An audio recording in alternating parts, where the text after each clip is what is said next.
नमस्कार, आप सभी का स्वागत है लेट्स लर्न पे। हम लोग एनसीईआरटी पॉलिटी के सीरीज में कक्षा 8 को डिस्कस कर रहे थे और आज के इस वीडियो में हम लोग कक्षा 8 के चौथे अध्याय को डिस्कस करेंगे, जिसका कि शीर्षक है कानूनों की समझ। देखिए, आप सभी जानते हैं कि अपने देश में या हर जगह कई तरह के कानून होते हैं। अगर अपने देश की बात करें तो आप लोगों ने मताधिकार के कानून के विषय में सुना होगा कि किस उम्र में कोई वोटिंग कर सकता है, मत दे सकता है। उसके बाद शादी की उम्र की भी बात आप लोगों ने सुनी होगी कि कब किस उम्र के बाद आप शादी कर सकते हैं। इन सब के लिए कानून बने हुए हैं और ये सारे कानून कहाँ बनाए जाते हैं? तो देश के लिए कानून संसद में बनाए जाते हैं। इसके पहले वाले वीडियो में हम लोगों ने इसकी चर्चा की थी। अगर पहले की वीडियो आप लोगों ने नहीं देखी तो नीचे डिस्क्रिप्शन में आपको प्लेलिस्ट का लिंक मिलेगा, वहाँ से आप जो है प्लेलिस्ट में जाकर इसके पहले जितने भी वीडियोज बने हैं उन सब को देख सकते हैं। प्लेलिस्ट में आपको एनसीईआरटी के जितने भी सब्जेक्ट हैं, जैसे हिस्ट्री, पॉलिटी और ज्योग्राफी, तीनों के लिंक मिलेंगे, तो तीनों के वीडियोज को आप देख सकते हैं। तीनों बहुत ही महत्वपूर्ण है, तो आप उसे देखिए। अब यहाँ हम बात करते हैं कि देश के लिए जो कानून बनता है वह संसद में बनता है, ये आप जानते ही हैं। इस अध्याय में हम लोग मुख्यतः कानून के विषय में पढ़ने वाले हैं, कानून के विषय में समझने वाले हैं। जैसे कानून होता है तो किस किस पे लागू होगा भाई, यह जो नया कानून है कैसे सामने आता है, कैसे नया कानून संसद को पता चलता है कि हमें इस चीज़ पे, इस सब्जेक्ट पे, इस विषय पे कानून बनाना है। इसके बाद क्या कोई कानून अलोकप्रिय हो जाता है या कोई कानून विवादास्पद भी हो जाता है। इन सभी सिचुएशन को, इन सब को हम लोग पढ़ेंगे। साथ ही देखेंगे कि हमें, यानी जब हम नागरिक हैं एक लोकतंत्र के, तो हमें कानून के संबंध में क्या सोचना चाहिए, कैसे रिएक्ट करना चाहिए, क्या क्या काम करना चाहिए, हमारा कर्तव्य क्या है, इन सभी को भी हम इसमें समझेंगे। तो आइए चैप्टर को स्टार्ट करते हैं, देखते हैं क्या क्या है। सबसे पहला टॉपिक है कि क्या कानून सब पर लागू होते हैं। इसको पढ़ने के लिए यहाँ बॉक्स में एक जो है एग्जाम्पल बताया गया है, देखिए इसको पढ़ते हैं। कह रहा है कि एक सरकारी अधिकारी के बेटे को जिला अदालत ने 10 साल की सज़ा सुनाई थी। इस वजह से वह सरकारी अधिकारी अपने बेटे को भाग निकलने में मदद करता है। यानी कि एक सरकारी अधिकारी है, उसके बेटे को 10 साल की सज़ा सुनाई गई है, तो वह अधिकारी अपने बेटे को भगा देता है अपने सोर्स के माध्यम से। अब आपसे यही सवाल पूछा जा रहा है कि क्या उस बच्चे को सिर्फ इसलिए माफ़ी मिल जानी चाहिए कि वह एक अधिकारी का बेटा है? इसी सवाल के साथ आपका यह चैप्टर जो है शुरू हो रहा है, स्टार्ट हो रहा है, ताकि आप समझ सके कि कानून किस किस पर लागू होता है। देखिए, हमारे देश में विधि का शासन है। विधि के शासन का मतलब है कि जो भी कानून है उसके नज़र में सभी बराबर हैं, चाहे आप राष्ट्रपति हैं, चाहे प्रधानमंत्री हैं, चाहे एक सिंपल व्यक्ति हैं देश के। कानून के शासन में, विधि के शासन में सब पर समान जो है तरीके से कानून लागू होता है, सबका समान अधिकार होता है। ये सभी बातें संविधान में कही गई है। आपने जो है आर्टिकल 15 के विषय में पढ़ा था पिछले अध्याय में कि किसी भी व्यक्ति के साथ धर्म, जाति, लिंग, इन सब के आधार पर कोई भी भेदभाव नहीं किया जाएगा। देखिए, जो अपराध होता है उस अपराध का एक निश्चित दंड होता है, उस दंड तक पहुंचने के लिए एक निश्चित प्रक्रिया तय होता है। ये सभी बातें हमारे जो है कानून की किताबों में हमारे देश में लिखा हुआ है। अब चाहे कोई भी व्यक्ति हो, अगर उसने कोई अपराध किया है तो उसे वह दंड मिलेगा, उस तय प्रक्रिया से उसे गुजरना होगा। लेकिन होता क्या है, हमेशा यह सही नहीं होता। कभी कभी किसी किसी सिचुएशन में, मतलब ऊपर जो बातें बताई गई कि अगर कोई व्यक्ति अपराध करेगा तो उसे दंड मिलेगा, एक निश्चित प्रक्रिया से गुजरना होगा, ये सैद्धांतिक बातें हैं, ये सिद्धांत है, ये लिखा गया है कि ऐसा होना चाहिए। लेकिन कभी कभी ऐसा नहीं होता। जब आप व्यवहार में देखते हैं तो बहुत लोग इससे बच निकलते हैं, अदालत में जाते हैं, पैसे देकर जो है, कभी किसी ने जज को खरीद लिया, वकील को खरीद लिया, उल्टा कर दिया मामले को। ये सारी बातें धरा पर आप देखेंगे, जब आप ग्राउंड लेवल पर जाएंगे तो इसको समझेंगे। लेकिन हमें बुक में सिद्धांत के विषय में पढ़ना है, तो हमें उसी चीज़ को समझना है कि अगर कोई अपराध करेगा तो उसे दंड मिलेगा, एक तय प्रक्रिया से उसे गुजरना होगा, चाहे वह व्यक्ति कोई भी हो। देखिए, प्राचीन समय में क्या होता था पहले कि बहुत तरह के कानून होते थे, स्थानीय जो है कानून होते थे और उनमें भेदभाव किया जाता था समुदाय के आधार पर, जाति के आधार पर। जैसे अपने बुक में एक एग्जाम्पल बताया जा रहा है कि एक ही अपराध के लिए अलग अलग जो है सज़ा था। अगर वही अपराध निचली जाति का कोई व्यक्ति करता है तो उसे अधिक सज़ा दी जाएगी, और अगर ऊंची जाति का कोई व्यक्ति करता है तो उसे कम सज़ा दी जाएगी। यह क्या है? यह भेदभाव आधारित कानून है जो हमारे पहले के समाज में होता था। लेकिन धीरे धीरे क्या हुआ, जब हम देखते हैं ब्रिटिश शासन, औपनिवेशिक शासन की शुरुआत होती है देश में, तो ब्रिटिश लोगों ने कुछ तरीके से काम करना शुरू किया। मतलब आप कह सकते हैं कि ब्रिटिश शासन के आने पर धीरे धीरे यह जो हमारा पारंपरिक तरीका था, पारंपरिक भेदभाव पर आधारित स्थानीय कानून था, वह खत्म होने लगा। लेकिन ऐसा नहीं है कि ब्रिटिश लोगों ने पूर्ण रूप से कानून के शासन की शुरुआत की। हालांकि कुछ लोग इस पे, ये काफ़ी विवाद है इस बात पे कि ब्रिटिश ने कानून के शासन की शुरुआत अच्छे से की या नहीं। कुछ लोगों का मानना है कि, कुछ लोगों का मानना है नहीं की। देखिए, अगर सच देखें तो हम यह कह सकते हैं कि भले ही एक सिद्धांत की शुरुआत जो है ब्रिटिश ने की, लेकिन पूर्ण रूप से उसने कानून के शासन की शुरुआत नहीं की थी। ब्रिटिश शासन में क्या होता था कि ब्रिटिश अपने फायदे के लिए कानून बनाते थे। आपको एग्जाम्पल के लिए जो है एक कानून के विषय में बताया जा रहा है, 1870 का राजद्रोह एक्ट। इसमें क्या था, इसमें कहा गया था कि ब्रिटिश सरकार का कोई भी व्यक्ति अगर विरोध करता है या आलोचना करता है तो उसे बिना मुकदमा के गिरफ्तार कर लिया जाएगा। अब ऐसे कानून को आप क्या कहेंगे? ऐसे कानून को आप कह सकते हैं कि यह बिल्कुल मनमानेपन का कानून है, बिल्कुल अपने फायदे के लिए ब्रिटिश ने इसे बनाया था। हालांकि उस समय देश में जो राष्ट्रवादी लोग थे, जो लोग संघर्ष कर रहे थे, उन्होंने इस विषमता को दूर करने के लिए काफ़ी संघर्ष किया, काफ़ी मेहनत किया, आप कह सकते हैं विरोध प्रदर्शन किया। इसे जो है समानता के संघर्ष के नाम से जाना जाता है। अब विषमता के लिए कोई संघर्ष करेगा तो उसे समानता के संघर्ष के नाम से ही जाना जाएगा। लोगों ने इसके अलावा ब्रिटिश शासन के अंतर्गत क्या किया कि कानून व्यवस्था में भागीदारी की, यानी कि धीरे धीरे कानून व्यवस्था सामने आने लगी, लोग मुखर होने लगे, समझदार होने लगे। कई सारे लोग जो है विदेश जाकर, इंग्लैंड जाकर कानून की पढ़ाई करके अपने देश में वापस आकर न्यायालय में भाग लेने लगे, जज बनने लगे, वकील बनने लगे। इन सब से क्या हुआ कि थोड़ा बहुत कुछ क्या हुआ, साफ हुआ मामला। कानून के मामले में अब उतना ज़्यादा भेदभाव नहीं रह गया। लोग, अब भारत के लोग भी समझदार हो चुके थे, बुद्धिजीवी पनपने लगे थे, बनने लगे। अब हम बात करेंगे कि जब देश आज़ाद हो जाता है उसके बाद क्या सिस्टम था, क्या तरीका था। संविधान के विषय में आप सभी जानते हैं कि देश के आज़ादी के पास जाते समय 1946 में संविधान सभा का गठन हुआ और फिर संविधान बन के हमारे सामने आ गया। हालांकि इसको पढ़ने से पहले ऊपर एक मामला दिया हुआ है, उसे थोड़ा सा समझ लेते हैं। जालियांवाला बाग हत्याकांड के विषय में बताया गया है। यह काफ़ी महत्वपूर्ण है, हालांकि इतिहास से संबंधित है, लेकिन इसे पढ़ लेते हैं। बताया जा रहा है कि रॉलेट एक्ट अंग्रेजों के मनमानेपन का एक और उदाहरण था। इस कानून के जरिए ब्रिटिश सरकार बिना मुकदमा चलाए लोगों को कारावास में डाल सकती थी। महात्मा गांधी सहित सभी भारतीय राष्ट्रवादी नेता इस कानून का बहुत ही विरोध करते थे, विरोध किया था।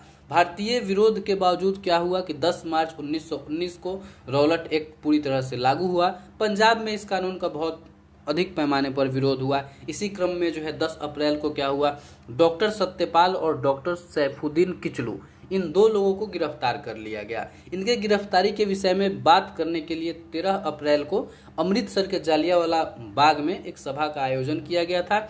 उसी समय जनरल डायर ने क्या किया, ब्रिटिश फौजियों को लेकर वहां पहुंच गए, मुख्य द्वार को बंद कर दिया, लोगों को निकलने का रास्ता नहीं था और अंधाधुंध गोलियां चलवा दी गई। वहां पे बहुत सारे लोग, बच्चे, औरतें सभी मारे गए और इसी को हम लोग जो है जालियांवाला बाग हत्याकांड के नाम से जानते हैं। नीचे चित्र दिया गया है, इसमें जालियांवाला बाग हत्याकांड के विषय में दिखाया गया है। ठीक है, तो ये कुछ इम्पोर्टेंट था। अब हम लोग आगे बढ़ते हैं। कानून के विषय में हम लोग पढ़ रहे हैं, कानून की समझ यह चैप्टर है। तो देखिए, हम लोगों ने ब्रिटिश शासन के दौरान किस तरीके का था वो हम लोगों ने समझा। अब पढ़ते हैं, जब संविधान बनकर तैयार हो गया, संविधान बनने के बाद क्या हुआ, हमारा देश आज़ाद भी हो गया था। उसके बाद कानून संविधान के आधार पर बनाए जाने लगे, यानी संविधान में जो बातें कही गई थी, जैसे धर्म, जाति, लिंग आदि के आधार पर भेदभाव नहीं किया जाएगा। तो छुआछूत क्या था, एक जाति आधारित मामला था, तो उस पर संविधान में यह चीज़ पढ़कर प्रतिनिधि जो हमारे थे, संसद में बैठते थे, उन्होंने कानून बनाया। ऐसे ही भारतीय संविधान के आधार पर हमारे प्रतिनिधि अनेक सारे कानून बनाते हैं और कानून बनाने के साथ साथ अगर उनको लगता है कि कोई पारंपरिक कानून है या कोई पुराना कानून है जिसमें संशोधन की आवश्यकता है, तो वे संशोधन भी करते हैं। आपको एग्जाम्पल के लिए यहाँ 2005 का हिंदू उत्तराधिकार संशोधन कानून के विषय में बताया गया है कि इसमें कैसे संशोधन कर दिया गया। पहले क्या सिस्टम था कि जो मतलब संपत्ति होगा परिवार का, उसमें हिस्सा सिर्फ लड़कों को मिलेगा, सिर्फ पुरुषों को मिलेगा। लेकिन समस्या देखे गए, समाज में ज़रूरत देखी गई इस बात की कि सिर्फ जब बच्चों को या पुरुषों को हिस्सा दे दिया जाता है तो कई बार उनकी माँ जो है उनके माँ को कुछ नहीं मिल पाता है, लड़कियों को कुछ नहीं मिल पाता है। तो इस ज़रूरत को समझते हुए उस कानून में जो है संशोधन किया गया और फिर इस तरीके का कानून बनाया गया कि जो भी संपत्ति होगा वह पुरुषों में और फिर आप कह सकते हैं भाई बहन और माँ तीनों को बराबर बराबर हिस्से में मिलेंगे जो भी संपत्ति होंगे। ठीक है, तो ये हम लोगों ने पढ़ा। अब आइए आगे बढ़ते हैं। अगला टॉपिक है कि नए कानून कैसे बनते हैं, किस तरह बनते हैं। देखिए, आप ये बात तो जानते हैं कि कोई भी कानून संसद में बनता है हमारे देश के लिए, लेकिन यह कानून बनता कैसे है। कानून बनने का दो तरीका है। अभी हम लोगों ने डिस्कस किया, संविधान के आधार पर कानून बनाए जाते हैं। संविधान में जो सारी बातें दी गई हैं उसको पढ़ के समय समय पर जरूरत पड़ने पर हमारे जो जनप्रतिनिधि हैं जो संसद में बैठते हैं वो प्रस्ताव रखते हैं और कानून बनाए जाते हैं। दूसरा तरीका होता है समाज। देखिए, समाज की जरूरत को समझकर भी कानून बनाए जाते हैं। एग्जाम्पल अभी मैंने समझाया उसी से समझ सकते हैं। वह समाज की जरूरत थी कि अब जो संपत्ति का बंटवारा है उसे पुरुषों के साथ साथ भाइयों के साथ साथ बहनों को भी दिया जाए और माँओं को भी दिया जाए। तो सरकार ने समाज के इस सिचुएशन को समझकर ऐसा कानून बनाया, मतलब उस कानून में संशोधन किया। आपको एग्जाम्पल समझने के लिए इस बुक में घरेलू हिंसा की रोकथाम पर जो कानून बना था जो 2006 में लागू हुआ था उसका एग्जाम्पल बताया गया है। आगे बहुत ही अच्छे से कहानी के माध्यम से दिखाया गया है कि कैसे जब लोगों को समस्या हुई, लोग जो है इस समस्या से बहुत पीड़ित होने लगे तो अनेक तरीके का काम हुआ। जैसे कानून बनाने के लिए लोगों ने क्या किया, टीवी रिपोर्ट, न्यूज़पेपर, आम सभा के माध्यम से अपने बात को सामने रखा, विरोध किया। फिर इससे क्या होता है कि हमारे जो जनप्रतिनिधि हैं, जो सांसद हैं, उनके नज़र में ये मामला गया, वो संसद में जाएंगे। संसद का सत्र जब चल रहा है तो उसमें इस बात को रखेंगे, उस पर डिबेट होगा और फिर संसद इस पर कानून बनाएगी। तो ये एक तरीका होता है नए कानून बनने का। यहाँ जो इम्पोर्टेंट है वो है कि घरेलू हिंसा के रोकथाम पर जो कानून बना है उसके विषय में समझना। एग्जाम में स्टेटमेंट देकर पूछा जा सकता है। देखिए, इस बॉक्स को पढ़ते हैं, समझ आ जाएगा। जब परिवार का कोई पुरुष सदस्य, आमतौर पर पति, घर की किसी औरत, आमतौर पर पत्नी, के साथ मारपीट करता है या उसे चोट पहुंचाता है या मतलब चोट पहुंचाने की धमकी देता है तो इसे हम घरेलू हिंसा के नाम से जानते हैं। औरत को यह नुकसान शारीरिक मारपीट या भावनात्मक शोषण के कारण पहुंच सकता है। देखिए, जरूरी नहीं कि फिजिकली उसको पीटना, अगर आप भावनात्मक रूप से भी कोई शोषण करते हैं तो वो भी घरेलू हिंसा में शामिल होगा। यह शोषण मौखिक, यौन या फिर आर्थिक शोषण भी हो सकता है। देखिए, इसके परिभाषा में मौखिक शोषण भी जुड़ गया है, यौन शोषण भी जुड़ गया है या आर्थिक शोषण भी जुड़ गया है। घरेलू हिंसा कानून 2005 में महिलाओं की सुरक्षा की परिभाषा ने घरेलू शब्द की समझ को बहुत व्यापक कर दिया। पहले घरेलू का मतलब था नॉर्मली मारपीट हो गई तो उसे घरेलू हिंसा कहेंगे, लेकिन अब यह जो शब्द है बहुत ही व्यापक अर्थ धारण करने लगा कि आप भावनात्मक रूप से भी किसी को जो है आप पीड़ित नहीं कर सकते, इसके बाद मौखिक रूप से भी नहीं कर सकते हैं, यौन स्तर पर या फिर आर्थिक स्तर पर भी आप उसको पीड़ित नहीं कर सकते हैं। उसके बाद बताया जा रहा है कि अब ऐसी महिलाएं भी घरेलू दायरे का हिस्सा मानी जाएंगी जो हिंसा करने वाले पुरुष के साथ एक ही मकान में रहती हैं या रह चुकी हैं। यानी कि अगर आप पति पत्नी भी हैं, ऐसा कुछ होता है तो आप माने जाएंगे कि आपने गलती की है। चलिए आगे बढ़ते हैं।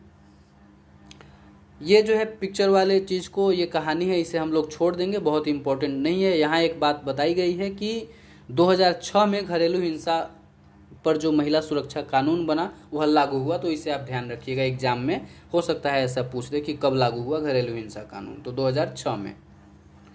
आगे बढ़ते हैं। अगला जो हमारा टॉपिक है वो है अलोकप्रिय और विवादास्पद कानून, कि कोई कानून अलोकप्रिय और विवादास्पद कैसे हो जाता है।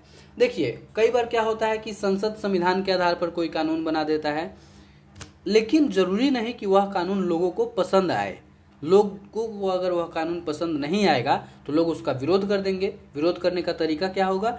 टीवी, रेडियो, न्यूज़पेपर, जनसभा, रैली, इन सब के माध्यम से लोग अपना विरोध प्रदर्शन जो है करेंगे। विरोध प्रदर्शन करने के बाद संसद पर एक दबाव बनेगा और फिर संसद उस पर दोबारा से विचार कर सकती है, उस कानून को खत्म भी कर सकती है या उसमें उस तरीके का परिवर्तन कर सकती है जिस तरीके का परिवर्तन लोगों को चाहिए या जो लोगों को रास नहीं आ रहा है। एग्जाम्पल के लिए आपको जो है निचले पैराग्राफ में एक कानून के विषय में बताया जा रहा है कि नगर पालिका कानून में जो फुटपाथ पर दुकान लगाते हैं, जो फेरी वाले हैं, उनको गैर कानूनी घोषित कर दिया गया। अब इस जो है कानून का बहुत बड़े स्तर पर विरोध हुआ। बहुत सारे लोगों ने, बहुत सारे एनजीओ ने इसका विरोध किया, क्योंकि ये जो फुटपाथ पर दुकान वाले या फेरी वाले लोग हैं, इसमें देश के अलग अलग शहरों में, हर शहर में लाखों लोग संलिप्त हैं। अब ऐसे में जब जो है लाखों लोगों को इससे रोजगार प्राप्त हो रहा है, तब अचानक से आप उसको गैर कानूनी घोषित कर देंगे तो वह कहाँ जाएगा, उसका जीवन स्तर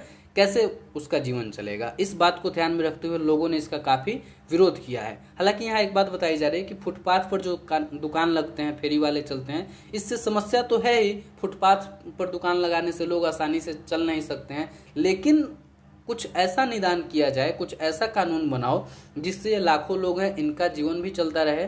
तो ये एक अच्छा कानून नहीं था, तो लोगों ने इसका विरोध किया। आगे बताया जा रहा है कि अगर लोगों को लगता है कि कोई कानून सही नहीं है तो वह विरोध तो करेंगे ही, साथ साथ हमारे देश में कानून व्यवस्था को ठीक करने के लिए अदालत की भी व्यवस्था की गई है, न्यायालय की व्यवस्था की गई है। तो लोग न्यायालय में भी जा सकते हैं और यह मतलब दायर कर सकते हैं, अपील कर सकते हैं कि यह कानून हमें सही नहीं लगा है। न्यायालय उस पर जो है जांच करेगा और अगर उससे लगेगा कि हाँ सच में यह कानून संविधान के विरुद्ध है, संविधान के कायदे में नहीं है, तो वह उसे रद्द या निरस्त भी कर सकती है। ठीक है, ये बात हम लोगों ने पढ़ा।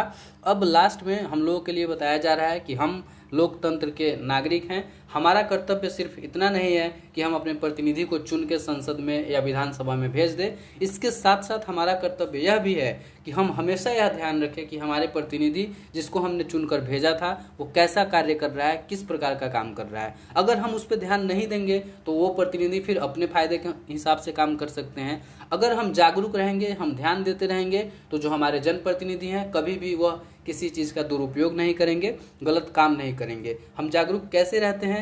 टीवी, अखबार, न्यूज़पेपर, इन सब के माध्यम से, रेडियो के माध्यम से हम हमेशा अपने जनप्रतिनिधि के कामों के विषय में सुनते हैं। गलत लगने पे हम उसका विरोध करते हैं। ठीक है, ये सारी बातें बताई गई हैं और अंत में बताया जा रहा है कि लोकतंत्र में लोगों का जितना जुड़ाव होगा, लोग जितने अच्छे स्तर पे लोकतंत्र में जुड़े रहेंगे, संलिप्त रहेंगे, तो लोकतंत्र उतना ही मजबूत होगा और ऐसा ही होना चाहिए। यहाँ अपना चैप्टर समाप्त होता है, लेकिन एक बात का रिवीजन थोड़ा सा हम लोग कर लेते हैं। हालांकि 7वीं कक्षा में हम लोगों ने इसके विषय में पढ़ा था कि रोजा पार्क्स नाम की महिला ने एक बार क्या किया, अमेरिका में एक श्वेत लोगों को, एक श्वेत व्यक्ति को सीट देने से मना कर दिया। इस बात पे लेकर जो है कुछ मामला आगे बढ़ा और एक जो है कह सकते हैं कि संघर्ष शुरू हो गया। पहले अमेरिका में नस्ल भेद था, यानी कि नस्ल के आधार पर भेदभाव किया जाता था और इस बात को लेकर काफ़ी बड़ा आंदोलन चला। यहाँ महत्वपूर्ण ये है कि इस आंदोलन के फलस्वरूप 1964 में अमेरिका में नागरिक अधिकार कानून पारित किया गया।